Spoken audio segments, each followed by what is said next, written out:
ஆளுநரை முறைகேடாக பயன்படுத்தி அமித்ஷாவும் நரேந்திர மோடியும் இன்னைக்கு விஜய் அவர்கள் பதவிக்கு வருவதை ஆணமுட்டும் தடுத்து வருகிறார்கள்.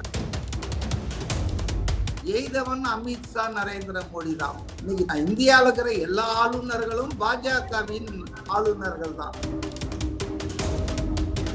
சிங்கிள் லார்ஜஸ்ட் பார்ட்டி யாருன்னு அவருக்கு தெரியாதா? எலெக்ஷன் கமிஷன் தேர்தல் ரிசல்ட் எல்லாம் அவர் கையில தானே கொண்டு போய் கொடுத்துருக்காங்க.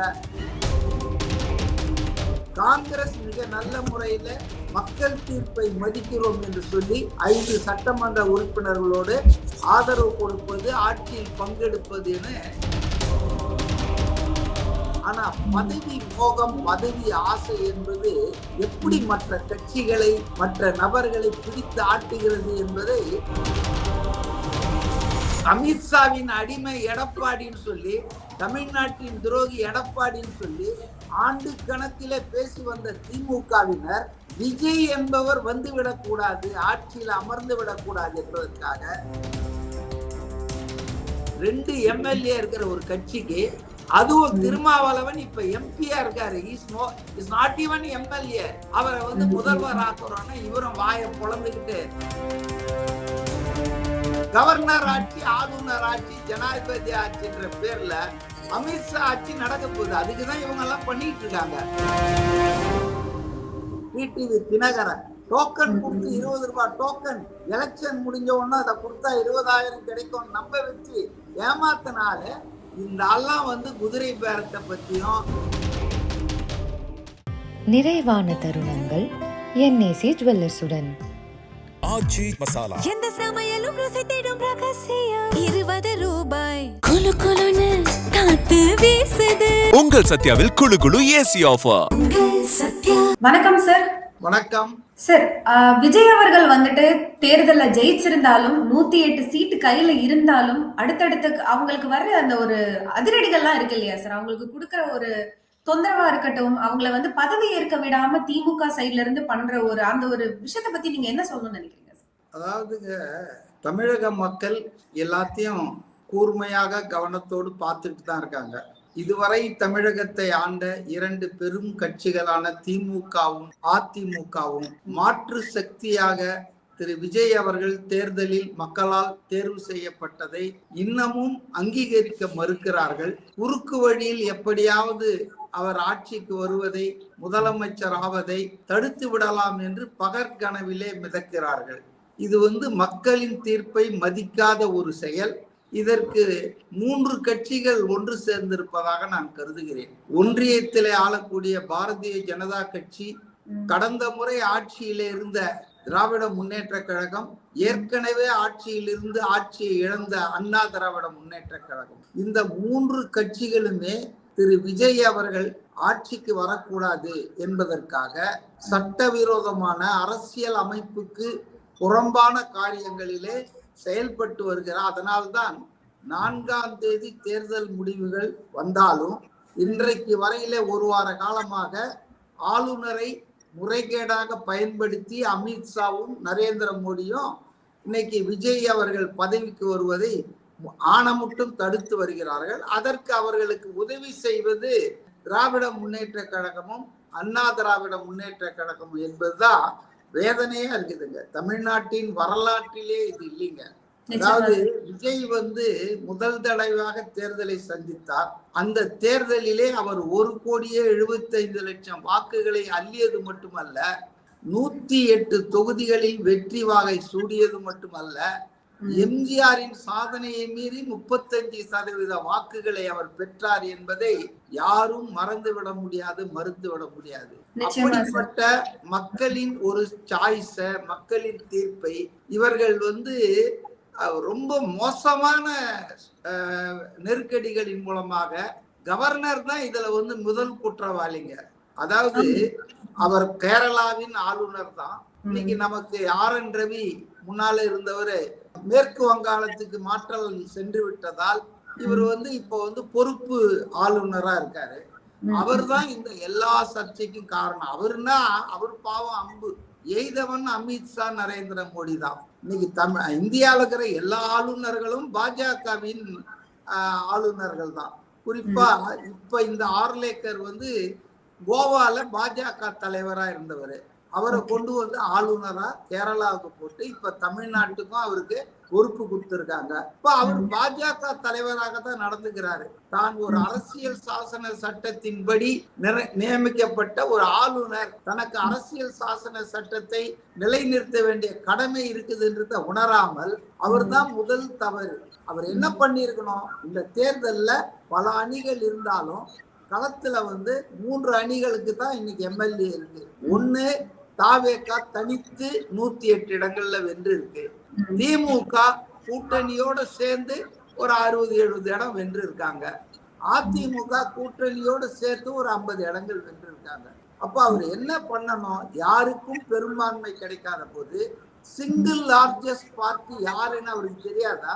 எலெக்ஷன் கமிஷன் தேர்தல் ரிசல்ட் எல்லாம் அவர் கையில தானே கொண்டு போய் கொடுத்துருக்காங்க.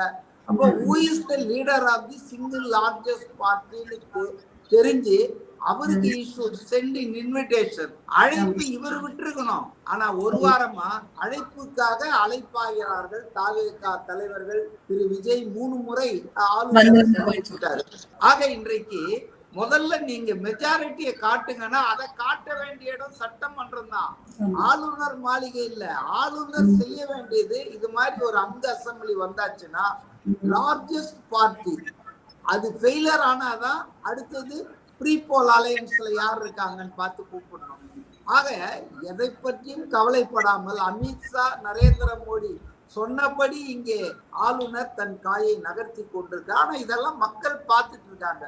காங்கிரஸ் மிக நல்ல முறையில மக்கள் தீர்ப்பை மதிக்கிறோம் என்று சொல்லி 5 சட்டமன்ற உறுப்பினர்களோடு ஆதரவு கொடுப்பது, ஆட்சியில் பங்கெடுப்பதுன்னு மறுநாளே அறிவிச்சிட்டாங்க. அதுக்கப்புறம் நேற்றைய தினம் இடதுசாரி கட்சிகள் சிபிஐ சிபிஎம் அவங்களும் வந்து தங்களுடைய நிபந்தனையற்ற ஆதரவை தாவேக ஆட்சி அமைப்பதற்கு அறிவித்து விட்டார்கள். இப்ப இன்னும் 2 தான் தேவை.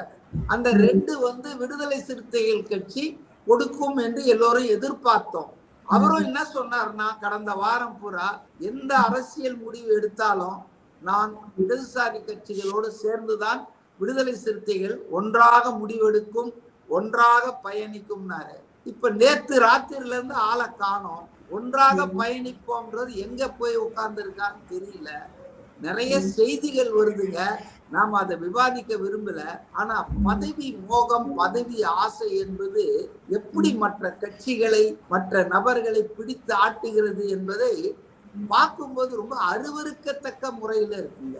ஒரு எம்எல்ஏ 1% ஓட்டு இல்லாதவர் 2 எம்எல்ஏ இருக்கிறவரு 2 பக்கமும் பேச்சுவார்த்தை நடத்திட்டு இருக்கிறாராம் திருமாவளவன்.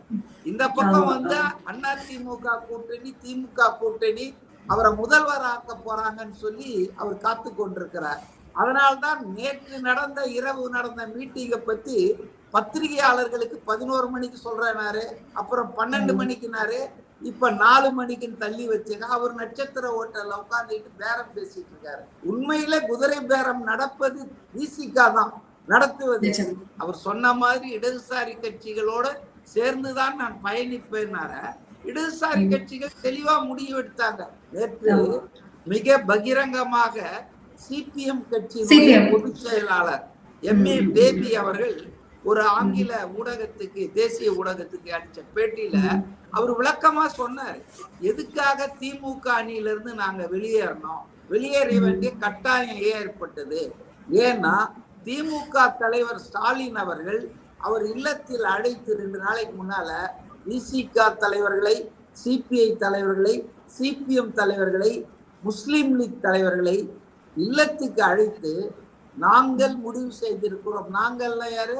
திமுக முடிவு செய்திருக்கிறது. அண்ணா திமுக ஆட்சி அமைப்பதற்கு, இபிஎஸ்ஐ முதல்வராக்குவதற்கு நாங்கள் வெளியில் இருந்து ஆதரவு கொடுப்பது என்று முடிவெடுத்து விட்டோம்.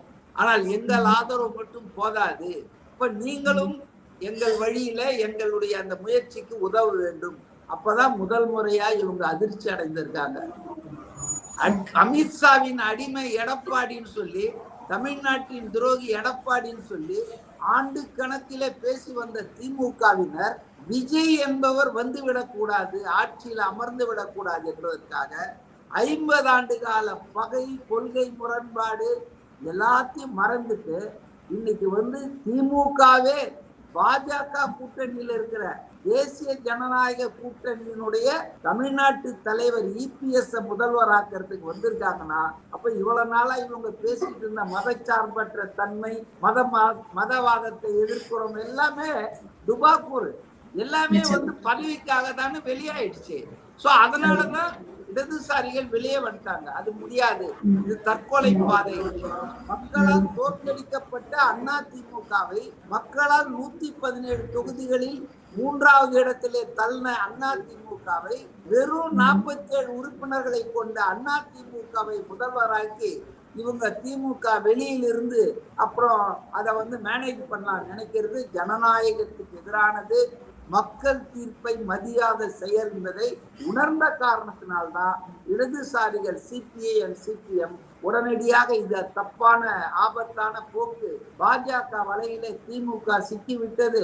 அமித்ஷாவின் அதிரடி வேலைக்கு அது தயாராயிடுச்சு, நாம இருக்க முடியாதுன்னு அவங்க வெளியே வந்துட்டாங்க. ஆனால் அவர்களோடு சேர்ந்து அதே நிலையை எடுப்பேன் என்று உறுதியளித்த திருமாவளவன் இன்னைக்கு எங்க இருக்காரு, ஏன் பதுங்கி இருக்காரு? ஏன்னா அவர் வந்து தாவேகா கிட்ட துணை முதல்வர் கேட்கிறாரு.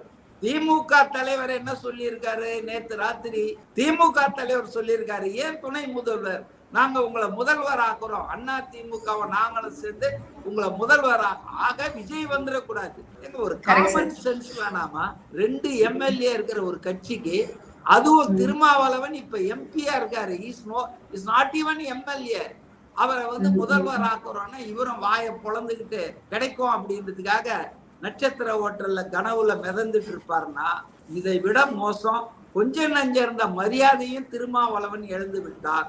ஒடுக்கப்பட்ட மக்களுக்காக இருக்கிறேன், தலித் மக்களுக்காக இருக்கிறேன்னு ஊரை ஏமாற்றிட்டு இருந்த திருமாவளவன் உண்மையில பதவி மோகம்காக தான் இருந்து இருக்காரு அரசியல்ன்றது இன்னைக்கு வெட்ட வெளிச்சமாயிடுச்சு. வேங்க வயல்ல தலித் மக்கள் குடியிருப்பு வாட்டர் டேங்க்ல மலம் கலந்த போது திமுக ஆட்சியில் இவருக்கு இந்த கோபம் வரல, இந்த உறுதி இல்லை. அதே போல நாங்குநேரியில குருவியை வெட்டுற மாதிரி வெட்டிட்டு போனாங்க தலித்களை திமுக ஆட்சியில, அதை பத்தி அவருக்கு கவலை இல்லை. அதே போல தலித் மக்களுக்கு எதிரான கொலைகள், ஜாதிய போக்குகள் இதெல்லாம் வந்த போது அமைதியா இருக்காரு. தூய்மை பணியாளர்கள் போராடினாங்க, அவங்க எல்லாம் யாருங்க? ஆதி திராவிடர்கள், ஆதி ஆந்திரர்கள், அவங்க எல்லாம் வந்து தலித் வகுப்பை சார்ந்தவர்கள். அந்த போராட்டத்தை காட்டி கொடுத்து விட்டு மு.க. ஸ்டாலினுக்கு லாலி பாடி கொண்டிருந்தவர் திருமாவளவன். ஆனா வெளியே என்ன இமேஜ்? தலித் மக்களுக்காக இருக்கிறாரு, தலித் மக்களுக்காக போராடுறாருன்னா இப்ப எங்க போராடிட்டு இருக்காரு? துணை முதல்வரா இந்த பதவிக்கு போராடிட்டு இருக்காரு. ஏங்க ஒரு அளவு இல்லையா ஆசைப்படுறதுக்கு? ஆசைப்படுறதுக்கு பேராசை பெருநஷ்டமா போய் முடியும்னு நம்ம ஊர்ல ஒரு பழமொழி இருக்கு. விரலுக்கேத்த வீக்க வேணும். உங்களுக்கு என்ன சக்தி இருக்கு? 1% ஓட்டு இருக்கா? விஜய் வந்து 35% ஓட்டை வாங்கி மக்கள் கிட்ட அமோக ஆதரவு பாருங்க. ஒரு 12 தொகுதியில சொற்ப ஓட்டுல தாங்க தாவேகா தோத்து இருக்கு. இல்லைன்னா அவங்களே 120 தனியா வந்திருப்பாங்க. பணபலம், அரசு பலம், அதிகார பலம் எல்லாத்தையும் முறியடிச்சு அவங்க வந்திருக்காங்க. அவங்களுக்கு கை கொடுக்காம தமிழ்நாட்டை இப்ப ஒண்ணும் வேணாம், என்ன நடக்க போகுது? நாளைக்குள்ள ஆட்சி அமையலன்னா திட்டமிட்டபடி ஆளுநர் வந்து இங்க எங்களால் அரசு அமைக்க முடியல, யாரும் முன் வரலன்னு சொல்லி ஒரு பொய்ய சொல்லி அவர் வந்து சட்டசபையை முடக்கிடுவாங்க. கவர்னர் ஆட்சி, ஆளுநர் ஆட்சி, ஜனாதிபதி ஆட்சின்ற பேர்ல அமித்ஷா ஆட்சி நடக்க போகுது. அதுக்குதான் இவங்க எல்லாம் பண்ணிட்டு இருக்காங்க. விஜய் ஆட்சி வரக்கூடாது, அமித்ஷா வந்தாலும் பரவாயில்லை, எடப்பாடி வந்தாலும் பரவாயில்லைன்ற அளவுக்கு இன்னைக்கு எனக்கு ஒரு பழமொழி தான் ஞாபகம் வருது தமிழ்நாட்டுல. மகன் செத்தாலும் பரவாயில்லை, மருமகள் தாலி அறுத்தால் போதும் என்ற ஒரு பழமொழியைத்தான் திமுகவின் நிலையும் திருமாவின் நிலையும் அதிமுகவின் நிலையும் எனக்கு காட்டுது. நிச்சயமா சார். அண்ட் அதே மாதிரி பாத்தீங்கன்னா இப்போ எலெக்ஷன் நடக்கும் பொழுது டிடிவி அவர்களை வந்து நம்ம பார்க்கவே இல்லை இல்லையா? எலெக்ஷன் முடிஞ்சு இப்போ விஜய் அவர்கள் பதவி இருக்கிற இந்த ஒரு நிலையில வந்துட்டு அமமுகல இருக்கிற ஒரு எம்எல்ஏ, அதாவது காமராஜர் அவர்களை வந்துட்டு பாத்தீங்கன்னா என்னோட பெர்மிஷன் இல்லாமலே அவர் வந்துட்டு சைன் வாங்கியிருக்காங்க, இல்ல அப்படி ஒரு விஷயமே நடக்கல அப்படின்னு இன்னொரு வாட்டி சொல்றாங்க. இன்னொரு வாட்டி என்னன்னா அவர்கிட்ட வீடியோ வச்சு காமிச்சுதான் வந்துட்டு விஜய் அவர்கள் வந்து பொய்யான ஒரு சர்டிபிகேட் வந்து ரெடி பண்ணிருக்காரு. ஆளுநர் கிட்ட கொடுத்த எல்லா ப்ரூஃப்மே ஒரு பொய்யான தகவல் அப்படின்னு வந்து சொல்றாங்க சார். சோ அந்த ஒரு விஷயத்தை நீங்க எப்படி பாக்குறீங்க சார்? இல்ல நேத்து ராத்திரில இருந்து நான் பார்த்துட்டு இருக்கேன். தினகரன் ஒரு கட்சி, ஒரு எம்எல்ஏ உள்ள ஒரு கட்சி தலைவர், அவருக்கு கேட்ட உடனே அப்பாயின்மெண்ட் கொடுக்குறாரு கவர்னரு. ஒரு வாட்டி போனாரு. அதுக்கப்புறம் நள்ளிரவுக்கு மேல அந்த காணாம போனதா கடத்தப்பட்டதா சொன்ன அந்த எம்எல்ஏ காமராஜை தூக்கிட்டு ராத்திரிக்கு போறாரு. அப்பவும் கவர்னர் கதவை திறந்துட்டு காத்துட்டு இருக்காரு தினகரன் வரணும்னு சொல்லிட்டு. இதெல்லாம் உங்களுக்கு புரியலையா? இதெல்லாம் அமித்ஷாவினுடைய திரைக்கதையில இங்க தமிழ்நாட்டுல நடத்திட்டு இருக்காங்க. குதிரை பேரம்னு பேசுற யோகியதை அருகதை இந்த டிடிவிக்கு இருக்குதாங்க. இந்த ஆளே திகார் ஜெயில 2 மாசம் கழித்துன ஆளுங்க. எதுக்கு தெரியுமா? தேர்தல் ஆணைய ஊழியர்களுக்கு அதிகாரிகளுக்கு சின்னம் வாங்குவதற்காக லஞ்சம் கொடுத்த வழக்குல இவர் மேல சிங்கப்பூர் ஹோட்டல் வழக்குன்னு நிறைய பெரா வயலேஷன் எல்லாம் இருக்கு. இவர் தன்னை காப்பாத்தி கொள்ளதான் இன்னைக்கு என்டிஏ அலையன்ஸ் போனாரு. எடப்பாடி இவர் என்னெல்லாம் பேசி இருக்காரு, நான் தற்கொலை பண்ணிக்குவேன் அப்படின்லாம் சொல்லியிருக்காரு. அவரோட போகும். இப்ப என்ன பண்ணிட்டு இருக்காரு? எடப்பாடியை கூப்பிடணுமா ஆளுநர்? இவங்களுக்கெல்லாம் மூளை கெட்டு போச்சா? 47 எம்எல்ஏ வச்சிருக்கிற ஆளை கூப்பிடணுமா? ஆனா 120 எம்எல்ஏ வச்சு 118 எம்எல்ஏக்கு 2 குறைவா இருக்கிற அவரை கூப்பிட கூடாதுன்றாரு. இந்த ஆள்லாம் படிச்ச ஆள் தானா? இந்த ஆள்லாம் எம்பியா இருந்திருக்காரு, எம்எல்ஏ இருந்திருக்காரு. இவரை பத்தி நம்ம பேசாமல் இருப்பது நல்லது. ஏன்னா இவர் ஆர்கே நகர்ல ஜெயலலிதா இறந்த பிறகு இடைத்தேர்தல் சட்டமன்றத்துக்கு வந்தப்போ டோக்கன் கொடுத்து ஜனங்களை ஏமாத்தின ஒரு பேர் வழி, மோசடி பேர் வழி இருந்தாலும் டிடிவி தினகரன் டோக்கன் கொடுத்து 20 ரூபாய் டோக்கன் எலெக்ஷன் முடிஞ்ச உடனே அதை கொடுத்தா 20,000 கிடைக்கும் நம்ப வச்சு ஏமாத்தினால இந்த ஆள்லாம் குதிரை பேரத்தை பத்தியும் முறைகேடம் பத்தி பேசுறாரு. எனக்கு சிரிப்பாதாங்க இருக்குது. இதெல்லாம் நாடகங்கள்ங்க. இதெல்லாம் அமித்ஷா அங்க திரைக்கதை எழுதி இங்க சென்னையில. ஏன்னா இங்க ஒரு குழப்பத்தை ஏற்படுத்தணும். என்ன பண்ணணும்? Governor as per the constitution, as per the directions of the supreme court earlier judgment S R Bommai வழக்குல என்ன சொல்லியிருக்காங்கன்னா, அவருக்கு இந்த வேலையே இந்த அதிகாரமே கிடையாதுங்க. அவர் என்ன பண்ணோம்னா, லார்ஜஸ்ட் சிங்கிள் பார்ட்டி லீடரை கூப்பிட்டு இன்வைட் பண்ணி, நீங்க ஆட்சி அமைங்க, உங்களுக்கு 2 வாரம் டைம் கொடுக்குறேன், அதுல நீங்க நம்பிக்கை வாக்க நீங்க பெரும்பான்மை நிறுவீங்க அப்படின்னு தான் சொல்லமே தவிர, இவர் யாருங்க லிஸ்டை கேட்கறதுக்கு, பேரை கேட்கறது? Who is he? Governor has no authority or no power to demand all these nonsense. But இது எல்லாமே தமிழக மக்களுக்கும் தெரியும் அண்ட் கவர்மெண்ட்ல இருக்க எல்லாருக்குமே தெரியும் இல்லையா சார்? முக்கிய புள்ளியா இருக்க கட்சி தலைவர்கள் எல்லாருக்குமே இப்படி ஒரு கவர்னர் இது மட்டும் தான் பண்ண முடியும், தடுக்க முடியாது, விஜய் அவர்கள் பதவி இருக்கிறத தடுக்க முடியாதுன்னு இவங்க எல்லாருக்குமே தெரிஞ்ச பட்சத்துல இப்படி ஓப்பனாவே விஜய் ஒட்டுமொத்த தமிழக லீடர்ஸுமே அப்போஸ் பண்றது எந்த விதத்துல சரியா இருக்கும்னு நினைக்கிறீங்க? ஒட்டுமொத்த தமிழக லீடரை அப்போஸ் பண்றாங்கன்னு சொல்லாதீங்க. காங்கிரஸ் கட்சி ஆதரிக்கிறது, சிபிஐ சிபிஎம் ஆதரிக்கிறது, ஏன் பொதுமக்கள் பூரா ஆதரிக்கிறாங்க. இதுல பதவி பறிப்போன திமுக, பதவி வரும்னு எதிர்பார்த்து காத்திருந்த அதிமுக, இவங்கதான் இப்ப விசிகாவா அந்த லிஸ்ட்ல சேர்ந்துட்டாங்க. எள்ளுதான் எண்ணெய் காயணும், எலிப்புழுக்கு எதுக்கு காயுதுன்னு தெரியல. எனியோ என்னை பொறுத்தவரை மக்கள் தீர்ப்பை யார் மாற்ற நினைத்தாலும், கொள்ளைப்புற வழியில் யார் அதிகாரத்துக்கு உட்கார நினைச்சாலும் பெரும் போராட்டம் நடக்கும். இன்னைக்கே மெட்ராஸ் பீச்ல பாத்தீங்கல்ல, மெரினால 500 போலீஸ போட்டு வச்சிருக்காங்க. மகத்தான மக்கள் போராட்டம் எழுச்சி வரும். நீங்க என்ன நினைச்சிட்டு இருக்கீங்க? பல லட்சம் பேர் வந்துருவான், முற்றுகையிடுவான் கவர்னர் மாளிகை. என்ன நீங்க எல்லாம் பண்ணா வேடிக்கை பார்த்துட்டு சும்மா இருப்பாங்க நினைக்கிறீங்களா? அதெல்லாம் நடக்காது. பாருங்க, இன்றைக்குள்ள இந்த பிரச்சனை தீரலன்னா மக்கள் ஓட்டு போட்டவன் தன்னோட தேர்ந்தெடுக்கப்பட்ட முதல்வர் வரணும்ன்றதுக்காக சண்டை போட மாட்டானா? ஆனா தமிழர்களை தேவையில்லாமல் பாஜக ஆளுநரும் பாஜக திமுக கூட்டு சதி இன்றைக்கு நடந்துட்டு இருக்கு. நான் ஸ்டாலினை இதுக்கு தப்பா சொல்ல மாட்டேங்க. அவர் நல்ல ஆள் தான். அவர் ஆரம்பத்திலே இது வேண்டாம் தான் சொல்லி இருக்காரு. இன்ஃபேக்ட் அவர் அறிவிச்சிட்டாரு, நாங்கள் பொறுப்புள்ள எதிர்கட்சியா திமுக செயல்படும். ஆனால் அவரை கெடுத்து விட்டதே இந்த சபரீசனும், மாப்பிள்ளை சபரீசனும் மகன் உதயநிதியும் தான். அதான் விஜய் மேல இருக்க வன்மம், தனிப்பட்ட குரோதம்.